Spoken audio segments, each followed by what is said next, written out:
Abrocha tus cinturones porque hoy vamos a hacer temblar un poco la estructura sobre la cual estás formado. Muchos están formados así. La pregunta es, ¿qué es lo que hace a una persona grande? ¿Qué es lo que hace a una persona grande o que se sienta grande?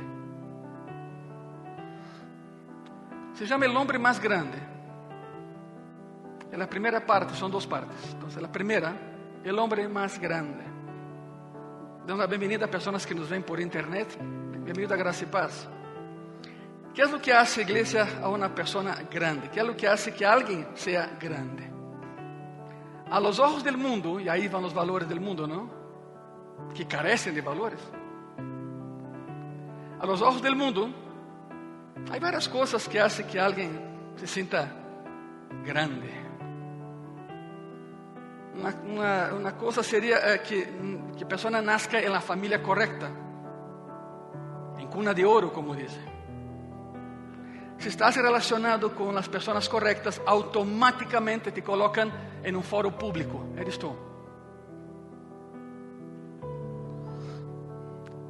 Se le da cierta medida de grandeza simplemente porque es hijo o hija de alguien famoso, o alguien rico, o alguien importante. Por ende, el mundo señala, si su papá es grande, entonces su hijo y su hija también son grandes, y ya.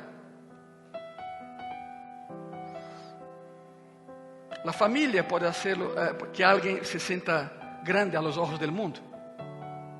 Otra cosa es el dinero, ¿verdad? Si tiene mucho dinero, el mundo tiende, o sea, la tendencia es pensar que esa persona es una gran persona porque tiene mucho dinero. Otra cosa es la educación. La educación siempre es necesaria, claro. Pero si alguien tiene mucho conocimiento o reconocimiento y una larga lista de títulos,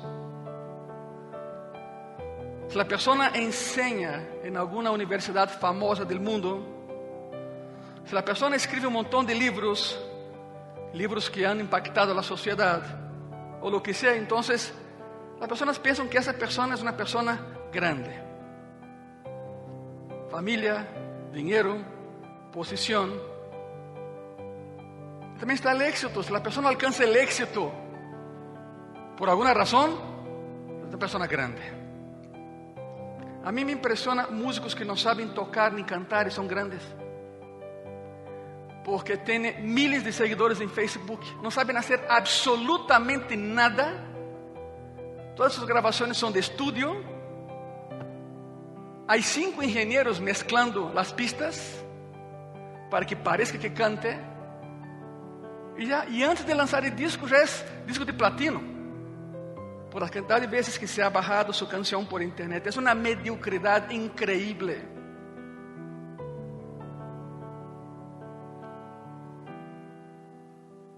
Pero la Filarmónica Ciudad de México toca y el lugar está vacío.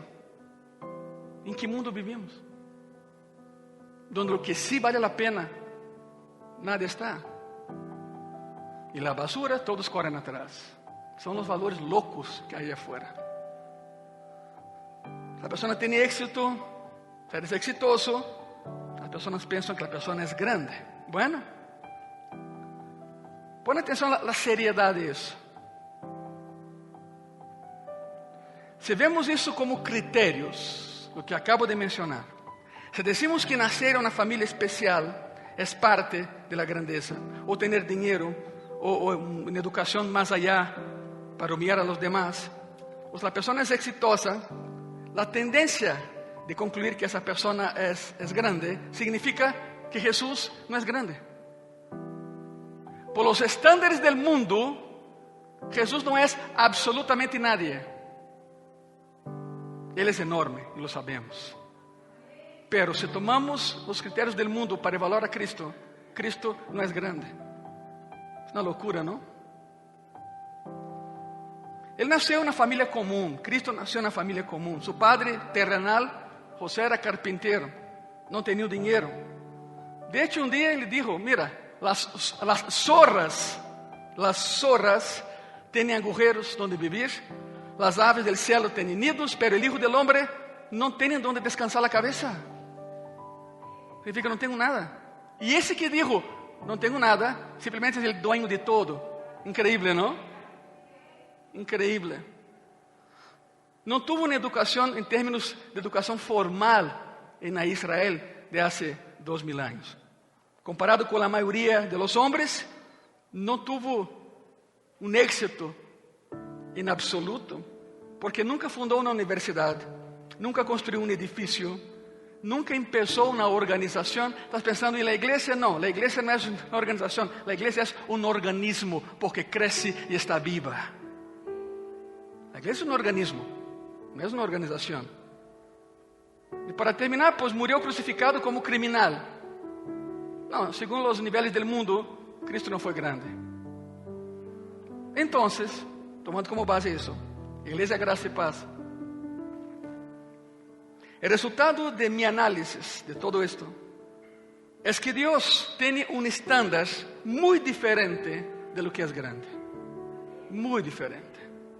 Porque a la luz del estándar del hombre, Jesús no califica para ser llamado grande. Y conforme me metí un poquito más, y conforme estudié un poco más la palabra de Dios, descubrí que hay un retrato bíblico de un hombre que fue el hombre más grande que jamás vivió hasta su época. En palabras de Jesucristo. Dios, en las Escrituras, nos ha dado el retrato del hombre más grande. Te lo voy a leer. Este hombre, en comparación, este hombre es más grande que Moisés. Y ahí es donde los judíos empiezan a chillar. Él también era judío. Pero este hombre, señalado por Cristo, es más grande que Moisés, más grande que Abraham, Isaac, Jacob, José. Este hombre es más grande que David, más grande que Salomón, más grande que Isaías, Jeremías, Ezequiel o Daniel, más grande que Elías o que Eliseo, más grande que cualquiera de los reyes de la historia de Israel, incluyendo a los reyes muy piadosos, Ezequías y Josías. Este es el hombre más grande que jamás haya vivido hasta su época, y me atrevo a decir un poquito más. Él también nació en una familia común. Su padre era sacerdote del templo en Jerusalén. Pero claro, había 24 órdenes de sacerdotes. Y cada sacerdote ministraba una vez en su vida. Eran tantos que el sacerdote ministraba una sola vez en el templo en su vida. Y lo demás era una vida común y corriente. Se acabó. No había más. No tuvo dinero, hasta donde sabemos. Vivió como un ermitaño en el desierto. Y le decían loco, porque se vestía con piel de camello. Y la piel del camello con el tiempo se hace negra. Y era exactamente así como se vestían los locos en aquella región. Loco. Era greñudo, nunca cortaba su cabello ni su barba. Entonces, y traía un bastón en la mano. Le decían loco. No tuvo dinero, vivió como ermitaño en el desierto, no tuvo una educación formal a la luz de lo que los hombres considerarían como éxito. O sea, no había nada que hablar sobre él. Nada. Sin embargo, la Biblia nos lo presenta como el hombre más grande que jamás haya vivido. Ahora, las cosas que lo hacían grande, escuche que te voy a decir, las podemos aprender. Eso es lo más interesante de la historia. Las cosas que lo hacían grande a ese hombre son cosas que cualquier cristiano puede aprender y ser grande delante de Dios. Eso lo veremos en la segunda parte. No se aceleren, por favor. Te daré un poco de trasfondo. Mateo está presentando a Jesús como rey. Mateo presenta a Cristo como rey. Esa es su intención. En el capítulo 1 Mateo presenta a Jesús como un rey en virtud de su nacimiento. En Mateo capítulo 2, lo presenta como rey en virtud de las circunstancias que rodearon a su nacimiento. Por ejemplo, la adoración de los hombres sabios, de los magóis del oriente, solo hacía unísono ante un rey. La furia de Herodes, pensando, me va a usurpar el trono. Bueno, historias que están en la palabra. Y después el cumplimiento de la palabra profética del Antiguo Testamento. Las profecías del Antiguo Testamento que apuntaban al rey en términos específicos fueron cumplidas en Jesucristo. Todas y cada una de ellas. Todas y cada una de ellas. Y su enfoque es este. Escute bien eso. Ahí va Mateo. Su enfoque es este. Él es un rey como se indica el hecho de que Dios envió a un heraldo para anunciar su llegada. Todo rey tenía alguien que anunciaba su llegada. Cristo lo tuvo. El hecho de que Juan es el heraldo del rey es evidencia de que Jesús, de hecho, es rey. No solo rey, rey de reyes. Mateo nos presenta entonces el heraldo del rey, quien también resulta ser el hombre más grande que haya vivido jamás. En palabras de Cristo. En los primeros 6 versículos de Mateo, capítulo 3, Juan, el Bautista, es presentado como el precursor de Jesucristo. Curioso, ¿no? Es necesario que yo mengüe para que Él crezca. Lo dijo Juan. ¿Qué hubiera pasado si Juan hubiera dicho no? No, aquí soy yo. Sería un problema. Un problema. De hecho, cuando Leonardo da Vinci quería pintar a Juan el Bautista y Cristo juntos, siempre disminuía a Jesús y levantaba a Juan. Sí, da Vinci estaba loco, está bien, pero en todos sus cuadros donde está Juan el Bautista y Cristo, da Vinci coloca a Juan más que Cristo. Está bien, allá su locura. Claro que es incorrecto, es una herejía, pero lo hacía. Lo hacía. Es más, hay un cuadro que el bebé Juan señala al cielo, como diciendo, yo vengo de allá, y Cristo está un poco más abajo, en la roca. Se llama La Virgen de las Rocas. Está en el Museo del Louvre, en París, el cuadro. Bueno, los valores del mundo, otra vez, en contraposición con los valores de Dios. Ok, sigamos aquí, hay algo muy interesante. En los primeros 6 versículos de Mateo 3, Juan el Bautista es presentado como el precursor de Jesucristo. Él preparó el camino para la llegada de Jesús. El pasaje entero enfatiza esto. Muy sencillo, en tiempos antiguos, era común que cuando un rey iba a visitar alguna ciudad, enviaba primero un heraldo, enviaba a alguien antes de él. ¿Qué hacían los heraldos? Tenían 2 funciones. La primera, anunciar que el rey estaba por llegar y preparar el camino para que su viaje fuera más sencilla. Literalmente colocaba toda la ciudad para trabajar, para hacer un camino en dirección a la ciudad. Y debido a que los caminos en esa época estaban sujetos a hoyos, agujeros, peligros, fango y demás, era muy importante que el heraldo llegara antes, para preparar camino para que el rey pudiera llegar y no se retrasara. Todo esto lo hizo Juan. Y entonces, un heraldo iba para anunciar y para preparar. Y fue exactamente lo que hizo Juan. Ahora sí, van conmigo a Mateo 3. Mateo 3, versículo 1. En aquellos días, vino Juan el Bautista, predicando en el desierto de Judea. La palabra aquí para predicando es keruso en griego. Keruso significa vino anunciando, vino proclamando, vino preparando. No es el termo predicar como conocemos hoy, es keruso. También es interesante que dice en aquellos días vino Juan. El verbo vino ahí es literalmente usado en el griego para hablar de la llegada de un oficial del rey. Como que si el rey hubiera enviado a alguien por delante. Juan fue un heraldo anunciando la llegada de un rey. Pero ¿cuál fue su mensaje? Y aquí empieza la explosión. Fue un mensaje completamente diferente. ¿Te imaginas eso? Tu nación tiene 452 años esperando un rey que nunca llega. ¿Ok? Y de pronto hay un loco en el desierto diciendo, prepárense, porque ya es hora. Después de 452 años, sin nada, donde no fue escrito ningún libro inspirado por Dios. Malaquías fue el último.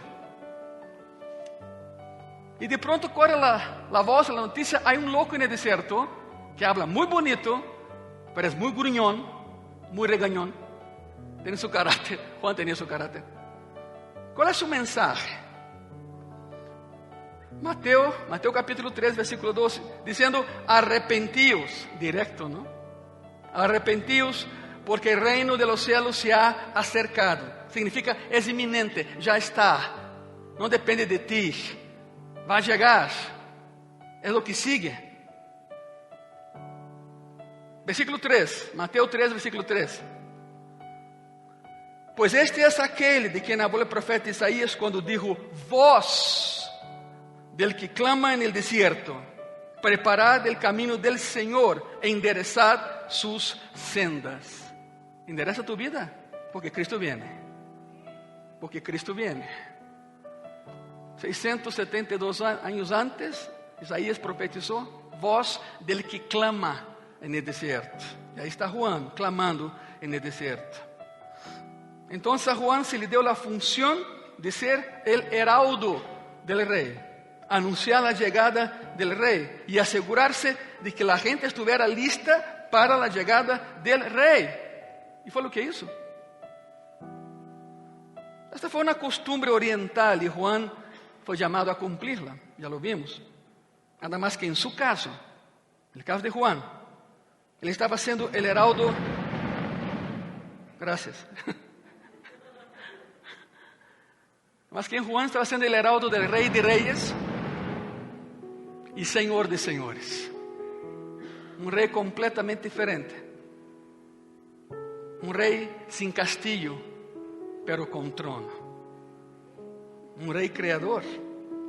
Y en su caso, estaba pidiéndole a la gente que preparara un camino en su corazón, no de tierra. Significa, prepara un camino hacia tu corazón para que Él pueda entrar, porque el rey viene. No es un camino de tierra. Estaba pidiéndoles que prepararan el camino directo a sus corazones. Ese fue su propósito. Prepárense, porque el rey ya está, se acerca a su reino. Juan fue muy interesante. Fue tanto odiado cuanto amado. Algunas de las características de Juan, miren eso. Otra vez Mateo 3, versículo 1. En aquellos días vino Juan el Bautista predicando en el desierto de Judea. Tantito ahí. En aquellos días, ¿qué días? En aquellos días, ¿qué significa eso? ¿Qué días eran estos? Bueno, hay un enorme espacio de tiempo entre el final del capítulo 2 y el principio del capítulo 3 de Mateo. Hay un enorme margen de tiempo ahí, entre Mateo 2 y Mateo 3. Al final del capítulo 2 de Mateo, ellos acaban de llegar a Nazaret y Jesús todavía es un niño muy chiquito. Muy chiquito. Ahora, de pronto, empieza el capítulo 3.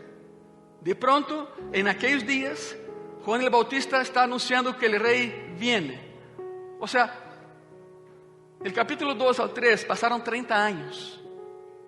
Fueron 30 años. Al final del capítulo 2 y principio del capítulo 3. Y Mateo brinca los 30 años. No le interesa lo que pasó con Jesús en esos 30 años. Nada. Solo hay un evangelio que comenta algo que pasó con Cristo en esos 30 años. Y es Lucas, que menciona la festividad de Bar Mitzvah de Jesucristo, cuando lo llevan al templo y lo presentan ante el Señor. Por cierto, lo pierden, ¿no? Ya vimos eso, quedó 5 días en Jerusalén, sus papás caminando como locos buscando dónde estaba, y bueno, pero Lucas fue el único evangelista que comentó algo que pasó con Jesús en esos 30 años. Por favor, no busquen libros, no hay. Bueno, serios, libros serios no hay, pero hay muchos libros bobos, de autores bobos, que intuyen, ¿no?, que Jesús cuando era niño resucitó un pájaro en la carretera. ¿Dónde está eso en la Biblia? Que Jesús cuando era niño hizo un pajarito de barro, sopló y ¡bum! Voló. Es absurdo. Pero el ser humano siempre busca más allá. No hay nada escrito sobre Jesús en los 30 años. Solo lo que Lucas menciona a sus 12 años de edad. Y de pronto, en aquellos días, significa en los días en los cuales él estaba viviendo en Nazaret, antes de lanzar su ministerio. Y esto marca el principio, de hecho, del ministerio oficial de Jesucristo. Durante 30 años Jesús vivió, digamos, en una oscuridad relativa. Era carpintero. Durante 30 años, ahí estaba él. Pero con la llegada de Juan, el que empezó todo fue Juan. Con la llegada de Juan está el anuncio que dispara el comienzo del ministerio oficial de Jesucristo. Ahí va Juan y detrás de él, ahí viene Cristo.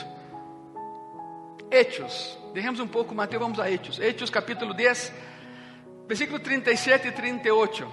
Miren eso. Vosotros sabéis lo que se divulgó por toda Judea, comenzando desde Galilea, después del bautismo que predicó Juan. Como Dios ungió con el Espíritu Santo y con poder a Jesús de Nazaret, y como éste anduvo haciendo bienes y sanando a todos los oprimidos por el diablo, porque Dios estaba con él. De hecho, Él es Dios, pero es un término. Dios estaba con él. En otras palabras, el Evangelio de la paz de Jesucristo comenzó desde Galilea, después de la predicación de Juan. Juan tuvo que hacer algo ahí. Entonces, Hechos 10 nos dice que cuando Juan comenzó a operar como heraldo del rey, Jesús comenzó a ministrar enseguida. Juan fue entonces el heraldo oficial de Jesucristo, el Rey de Reyes y Señor de Señores. No hay rey sin un heraldo. Y qué mejor heraldo que Jesucristo, que Juan, perdón. Y por cierto, Juan el Bautista era primo, ¿no? Juan era primo de Jesús. Él llevaba 6 meses. Eran primos. El nombre, Juan. Curiosamente, cuando el ángel dice a Zacarías, tu hijo se llamará Juan. En la cultura judía es muy común que el hijo tenga el nombre del papá o del abuelo o de Juan. Mi papá me dijo una vez, Ángelo, ¿tu hijo se va a llamar Alair? Le dije, no. ¿Se va a llamar Ángelo? No. ¿No se va a llamar Caleb? Dijo, ok, Caleb. Impetuoso, valeroso, el que va por delante. Está bien. Y así esa fue la plática con el nombre de mi hijo. Pero en la familia de Zacarías no había ningún Juan. No había. Por eso el ángel lo enmudeció. Porque hay una presentación, ¿no? Hay la circuncisión, el Brit Milá, después Bar Mitzvah, y ahí en la circuncisión se pregunta cómo llamará el niño. Si Zacarías pudiera hablar, diría otro nombre, pero no. Hasta que entendió. Y entonces escribe en una tablita Juan. Y los demás pensaron, no hay ningún Juan en tu familia, no importa. No importa. Y ahí pudo hablar. Dios cuando hace algo lo hace perfecto, porque Juan significa regalo de Jehová. Significa Jehová dio en gracia. Son las dos vertientes del nombre. Significa que Juan fue un regalo para Jesús, porque anunció su camino. Llevaba el apodo del bautista o bautizador, ¿no? Porque fue lo que hizo, esa fue su función. Y la función distintiva que llevó a cabo fue importantísima. Y antes de que terminemos la segunda parte, que no será hoy, verás lo excepcional del nombre y de lo que hizo. Sabemos que Juan fue un hombre especial antes mismo de nacer. Antes mismo que naciera. Vamos a Lucas capítulo 1. Ahora estamos viendo el hombre más grande. El título de este sermón es El hombre más grande, parte 1. Son 2 partes. Lucas capítulo 1, del versículo 11 al versículo 13. Y se le apareció un ángel del Señor puesto en pie a la derecha del altar de incienso. Y se turbó Zacarías al verle, y se le sobrecogió temor. Pero el ángel le dijo, Zacarías, no temas, porque tu oración ha sido oída, y tu mujer, Elizabeth, te dará a luz un hijo, y llamará su nombre, ¿qué dice ahí? ¿Qué dice ahí? Porque no había ningún Juan en la familia. No era normal eso, pero lo hicieron. Claro, Zacarías quedó mudo, después habló, ya sabemos la historia, ¿no? Zacarías era un sacerdote perteneciente a una de las 24 órdenes de sacerdocio, que solo un día en su vida podían ministrar en el templo. Tamanha cantidad de sacerdotes que había. Era un sacerdote, estaba casado con Elizabeth, y eran personas buenas.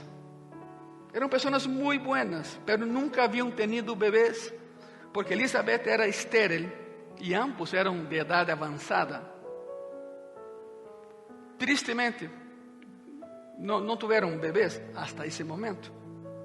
Algo así como la situación de Abraham y Sara, ¿no? Ancianos y no pueden tener bebés. Seguimos en Lucas capítulo 1, versículo 14, versículo 15.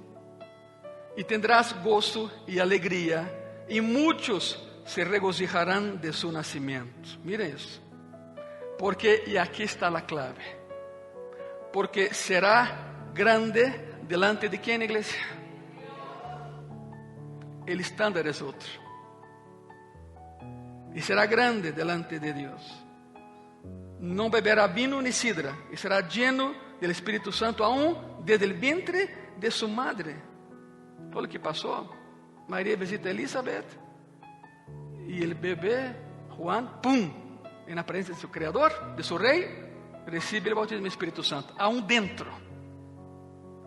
Já nasceu ungido, já separado e apartado para algo grande, ser heraldo de Rei de Reis e Senhor de Senhores. E eram primos. Lucas capítulo 1, todavía. Versículos 16 y 17. Y hará que muchos de los hijos de Israel se conviertan al Señor Dios de ellos. E irá delante de él con el espíritu y el poder de Elías, para hacer volver los corazones de los padres a los hijos, de los rebeldes a la prudencia de los justos, para preparar al Señor un pueblo bien dispuesto. Esa fue su función. Elías tenía el discurso de que solo yo he quedado. Jehová dijo, no solo tú. Hay varios, pero el principal eres tú. Elías enfrentó a toda una nación, exactamente como Juan. Después de más de 400 años, sin ninguna señal, sin ningún libro, ningún escrito, hay un hombre en el desierto que se viste como loco, un ermitaño que empieza a hablar cosas inconcebibles para la ley judía, pero perfectamente entendibles para aquellos que esperaban el Mesías, arrepentidos. El reino de Dios se ha acercado, ya está, es eminente. Hay una profecía de su propio padre, miren eso, Lucas 1, versículos 76 al 80. Y tú, niño, profeta del Altísimo serás llamado, porque irás delante de la presencia del Señor para preparar sus caminos, para dar conocimiento de salvación a su pueblo para perdón de sus pecados, por la entrañable misericordia de nuestro Dios, con que nos visitó desde lo alto la aurora, para dar luz a los que habitan en tinieblas y en sombra de muerte, para encaminar nuestros pies por camino de paz. Y el niño crecía y se fortalecía en espíritu, y estuvo en lugares desiertos hasta el día de su manifestación a Israel. Fue un niño completamente excepcional, lleno del espíritu desde el vientre de su madre, grande delante del Señor, convirtiendo a muchos a la justicia, viviendo su vida entera en el desierto hasta que el momento correcto llegara, cuando él iba a hacer su aparición pública y mostrarse al pueblo y ser el heraldo de la llegada del rey. Un niño excepcional. Él sabía quién era. Y en palabras de Jesús, si esto no es suficiente, ahí te va Jesús. Mateo 11, versículo 11. De cierto os digo, entre los que nacen de mujer, no se ha levantado otro mayor que Juan el Bautista. Increíble, ¿no? Pero, y aquí está lo más increíble, pero el más pequeño en el reino de los cielos, mayor es que él. Lleguemos allá. Lleguemos allá. Es apropiado, escute isso, es apropiado que el Rey de Reyes tuviera un nombre así como Heraldo.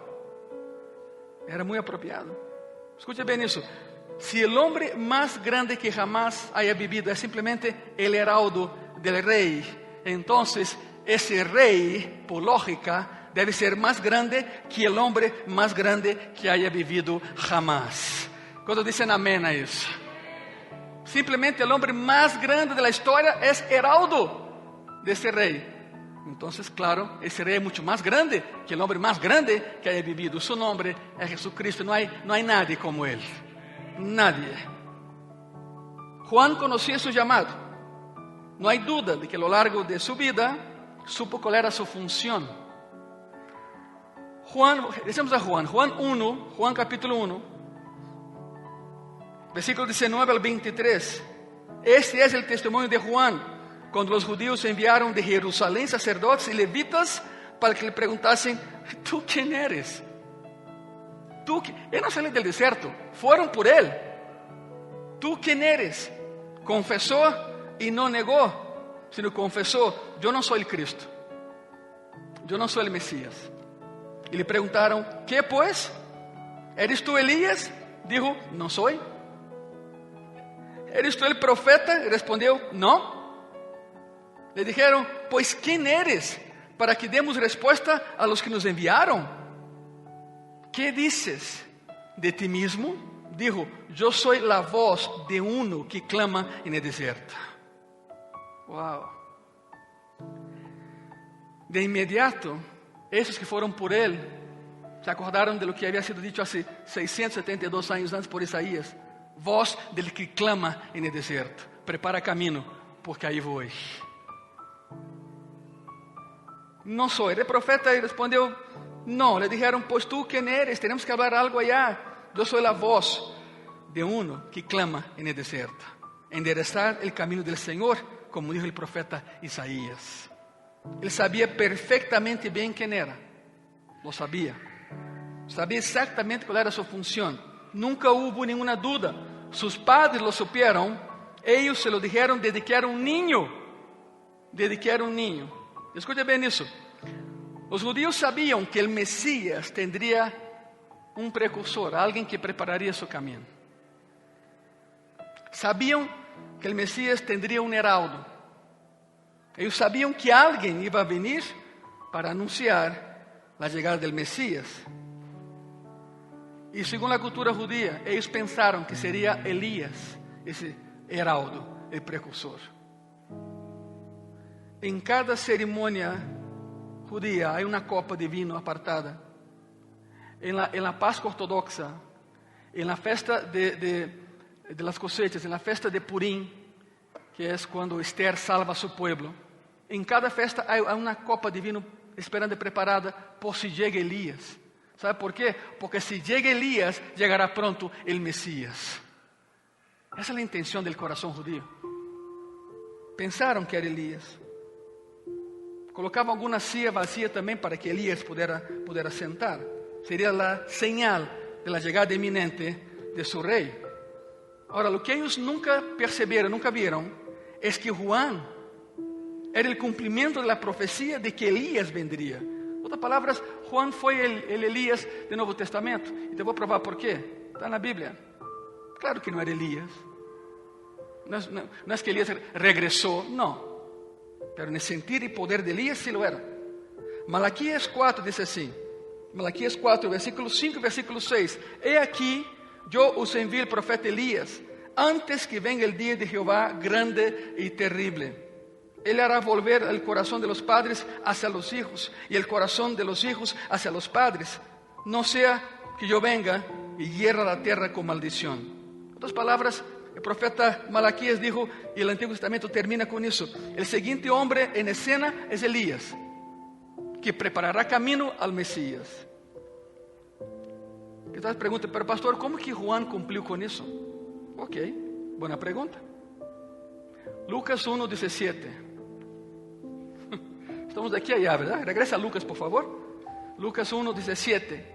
E irá delante de él con el espíritu y el poder de Elías, para hacer volver los corazones de los padres hacia los hijos y de los rebeldes a la prudencia de los justos, para preparar al Señor un pueblo bien dispuesto. En las palabras, ahí está Malaquías 4:5 otra vez.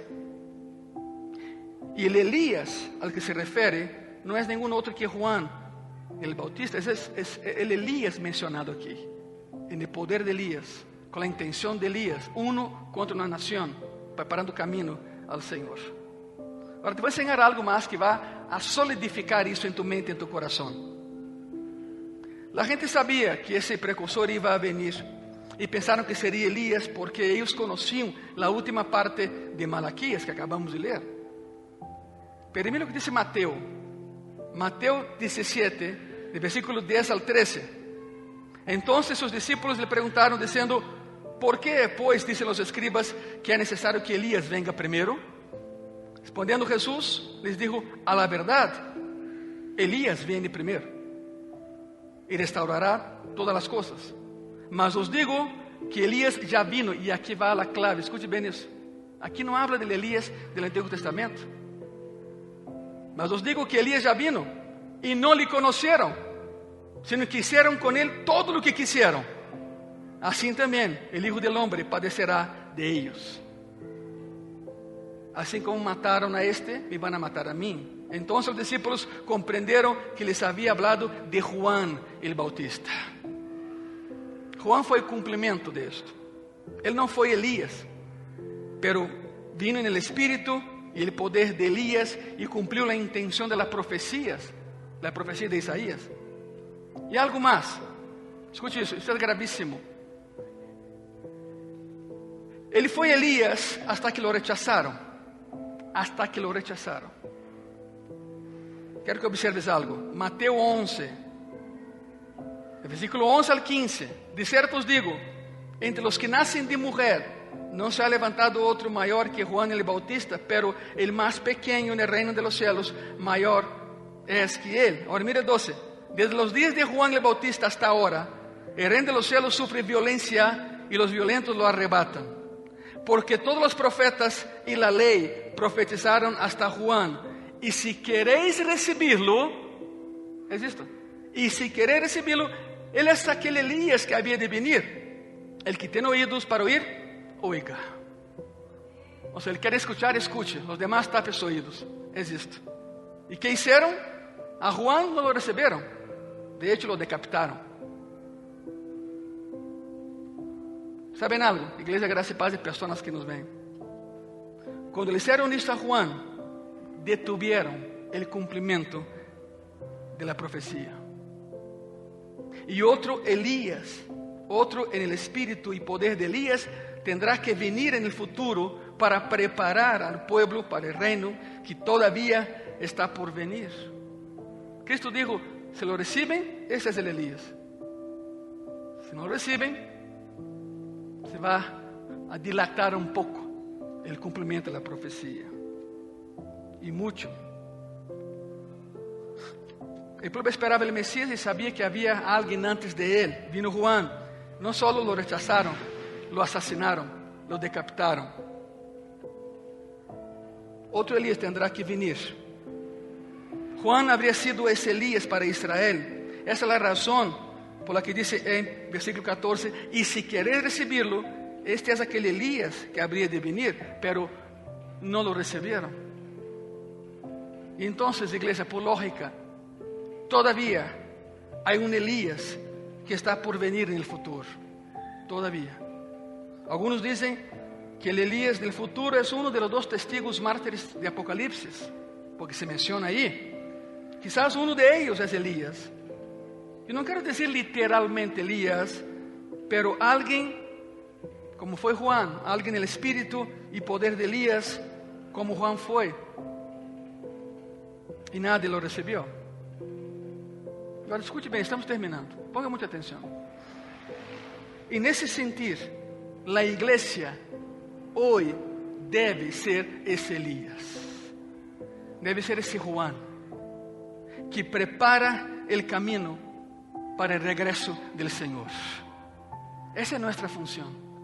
Llames tú Elías o no, no importa tu nombre, hasta que vengas el otro Elías, hoy por hoy la iglesia hace la función de Elías y de Juan, preparando corazones para que entren a su reino, para que entren al cielo.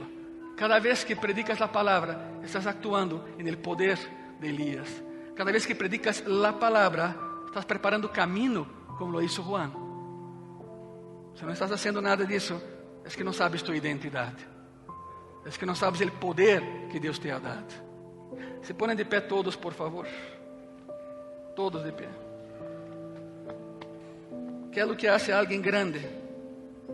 El dinero, la formación, la capacitación, la capacidad. Que haya levantado un edificio con su nombre ahí, lo acabamos de ver. No, los estándares de Dios no son los del mundo. Dice la palabra que Juan era grande delante de su Señor. Es lo que tenemos que ser nosotros también. Te voy a invitar a que hagas algo, por favor.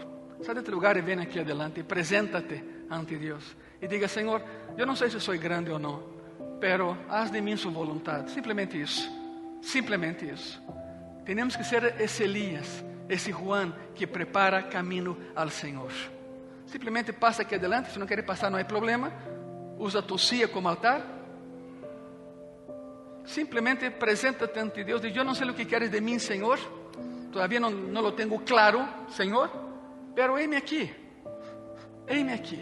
Quiero ser grande delante de ti. No delante del mundo. Delante de ti, Señor. Señor Jesús, hay corazones aquí dispuestos al desafío. Contra viento y marea. Hay corazones aquí dispuestos, Señor, a decir, quiero ser grande, pero delante de ti, Señor. Hay corazones aquí, Señor, peleando, luchando desde hace mucho tiempo para aceptar un llamado específico que tú le hiciste en vida, Señor. Todavía el llamado no es aceptado. Hay corazones aquí anhelando un toque tuyo, Señor, un abrazo tuyo. Hazlo hoy. Siempre hay oportunidad para la redención, siempre hay oportunidad para la unción, siempre habrá oportunidad para el perdón. Espíritu Santo de Dios, ministra tú, ministra cada corazón, Señor. Los que están aquí delante, los que están allá atrás, Señor, no importa, ministralos tú, en espíritu, en verdad, en unción, en el poder de Elías. Sabemos que físicamente hablando no somos el profeta Elías, pero la iglesia tiene esa función hoy, de así como fue Elías y Juan, preparar camino al corazón para que puedas entrar tú, Señor.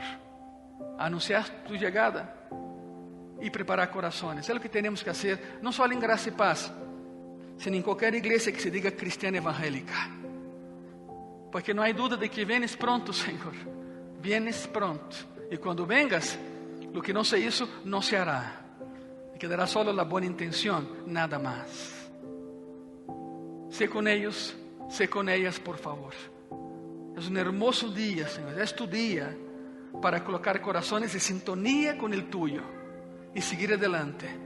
Siempre queriendo más de ti, anhelando más de ti y aprendiendo más de tu palabra, Señor. Para así poder servirte mejor. Eso no termina hasta que tú lo digas, Señor. Eres Señor del tiempo. Eres Señor de la historia. Por lo tanto, gracias. Ahí en tu corazón, hermana y hermana, dile gracias. Gracias, Señor, por la oportunidad. Eso no se acaba hasta que tú lo termines, Señor. Gracias, Padre. Dile, aquí estoy. Haz de mí lo que quieras. Aquí estoy.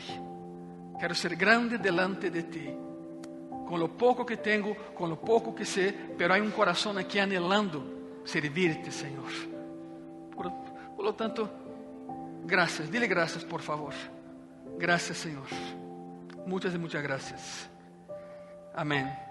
Y amén. Aleluya. Se ponen de pie, por favor. Lentamente. No hay prisa. Regrese a sus lugares, por favor. Gracias, Señor. Gracias.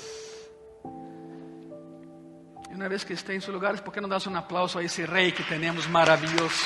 ¿Verdad? Él es digno, Él merece.